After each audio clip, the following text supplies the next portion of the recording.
We're going to start with Arsenal. They're in talks with Real Sociedad over midfielder Mikel Merino. We've spoken about this before. There is still a bit of work to do on the deal, but the player is understood to want to make a move. He's got a year left on his contract. Flex, do you think now that Real Sociedad midfielder Martin Zubimendi is staying after he rejected a move to Liverpool? Sorry about this debate. It's 9 in the morning. Do you think this Merino deal could be more likely now? I think from a Real Sociedad perspective, they've managed to keep hold of Zubimendi, which is huge for them, and he's clearly changed his mind or had a change of heart late on. So if they are going to let another player go, they'll probably be better off if both of them would have moved, which would have been a big problem for them.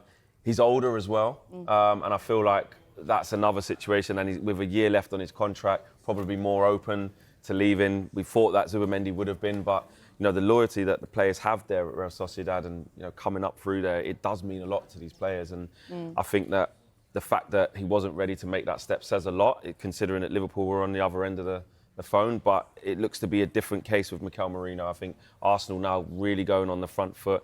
They need that type of player as well. Now, you're going to talk a little bit more in depth about exactly what he offers, but Mikel Arteta definitely really hungry for that type of player. Arsenal need midfield reinforcements. Thomas Partey, as good as he is when he's fit, has problems with availability. Xhaka leaving and that void hasn't really been filled. Declan Rice has been pushed further forward in the midfield as the season went on. Jorginho coming in as that sort of chief six operator because that's his best position, but also longevity-wise, Arsenal probably not looking at him as the person to see that through for the next few years. So, but he has done a good job. So, definitely reinforcements needed, and I think this could be the one for Mikel Arteta. Where do you think Merino would fit in? Let's have a look at the Arsenal's midfield options. You know what? I'm going to say, Flex, thank you very much, because I thought you were going to get after me about Zubimendi. It's been a painful few days, but Arsenal will be very excited because they might get their man from Real Sociedad. But we've got to look at how he might fit in. So we'll start over here with Jorginho. As Flex just mentioned there, he's a six, but let's be honest, I don't think Arteta had plans for him to play as many minutes as he has ended up playing. And I actually think his best position now is as a six because of maybe a little bit of mobility issues and physicality. Partey is the actual fix for Arsenal's perfect midfield. I think it would probably be Partey, Rice and Ødegaard, which is why those three are in the middle. But he has had injury issues. And I think consistency's been a problem for him as well. He's in and out of the side, and that doesn't help. And then your main two, Ødegaard and Rice, I think they both have reached levels now where you're looking at two of the best players in their positions. And so they are undeniably going to play every minute for Arsenal, or at least every minute when they're fully fit. Ødegaard on that right side combines so well with Saka and Ben White, and that is a huge strength of Arsenal's. And Rice on the other side probably isn't made for that left side 8 position where Xhaka was, and certainly not in the way that Arsenal used to play, because I think that's where Arsenal's one of their strengths was Xhaka played on that left-hand side, and it allowed Zinchenko, whoever played left-back, to get beyond or tuck in, but it also really benefited Martinelli.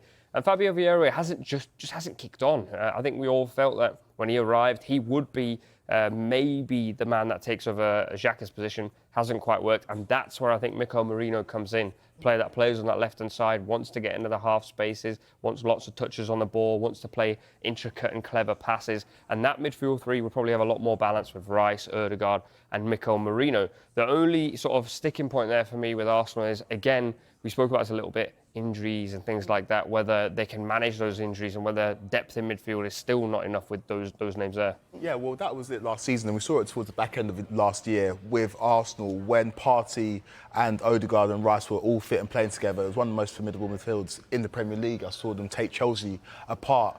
But it's been about fitness for Thomas Partey, and it's interesting with Arsenal because you mentioned Declan Rice being pushed a bit further forward on the left-hand side in terms of centre midfield. They're looking for a six still, in my mind, because of the injury issues to Partey and because Jorginho can't play 5, 6, 7 games in a row. And so it'll be interesting to see how they use Mikel Merino if they do get this deal over the line, because he's a player that does know the Premier League. He had an unsuccessful loan at Newcastle, didn't really work out for him, but he's gone and found himself again, gone and established himself as a top centre midfielder. And so I think the way that Arteta utilises him will be very, very interesting to watch. Aaron Ramsdale, I wanted to get your thoughts on this. Are you expecting a move for him? We know that Ajax are interested. I think so. For me, there's absolutely no way Aaron Ramsdale is going to be content with another season like he had last year. After getting the #1 shirt at Arsenal and disproving a lot a lot of doubters, actually, because when he first came in from Sheffield United, for the fee as well, there was a lot of eyebrows raised as to what was the thinking behind this. And something you have to credit Mikel Arteta with is the players that they're identifying, and Edu and the team at Arsenal who are in charge of recruitment. They're really getting the right characters in, and he took to it like a duck to water. He's embraced himself to the fans. His teammates, trusted him. Mikel Arteta had nothing but praise for him. But Mikel Arteta was ruthless. And as soon as David Raya became available, he made a decision that he thought would take Arsenal forward and make them a better side. And essentially that has happened. But for Aaron Ramsdale, he's got aspirations now, having had a taste of it in the Premier League at the top side of it, of playing at that level. And he will back himself to have aspirations to be a Premier League number one. I know we're talking in terms of Ajax here, and what does that mean for the England team? And you spoke about it on a different show, Quaker, of it doesn't necessarily transmit to, it strengthens his chances if he goes to Ajax, but I think for him now, he needs to go somewhere where he can be the number one. Now, actually, what's quite interesting is where does he go if it is the Premier League? If you're looking at the top 6 teams, they're quite settled in terms of goalkeepers.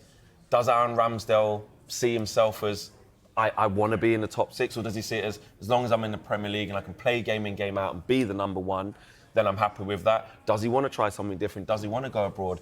We don't know the answers to those questions, but the main thing is that I believe that he will not want another situation like last year. He would have banged on Mikel Arteta's door from very early last season to say, no problem, when it gets to the summer, I'm off.